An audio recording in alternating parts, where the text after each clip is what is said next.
Imagine a French Quarter riverfront that instead of looking like this, looked like this.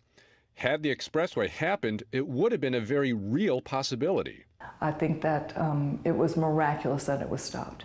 News of that miracle came on July 1st, 1969, when the nation's Secretary of Transportation announced the project was dead. But up until then, the 6-lane elevated highway running along the riverfront seemed like a sure thing. Every government agency wanted this. Every major institution wanted this. The governor wanted it. Congressman wanted it. This was progress. Young attorneys Bill Bora and Richard Baumbach became the public faces of a fight that also involved the French Quarter's leading preservationists. They took the fight to the streets, the courts, and worked to get national exposure, even hanging these banners in the French Quarter during Mardi Gras.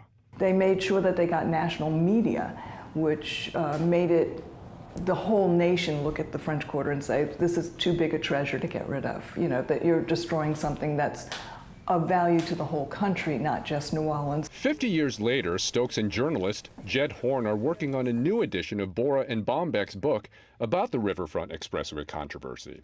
It's called The Second Battle of New Orleans. To me, the amazing thing about the whole fight is that it demonstrates how completely wrong the establishment can be, and that the lesson from Bora and Baumbach and their allies, who were numerous in the preservation community, was that you can turn back the Titanic. You can push some of this energy aside and get something sensible done. 50 years later, the French Quarter has its challenges, but remains one of the city's crown jewels, and its riverfront is open to the public like never before. And a plaque on this building near the river honors 2 leaders of the fight to make sure it stays that way. Horn says one common misconception is that when the French Quarter Expressway was killed, the idea was moved to North Claiborne Avenue, cutting through the Treme neighborhood.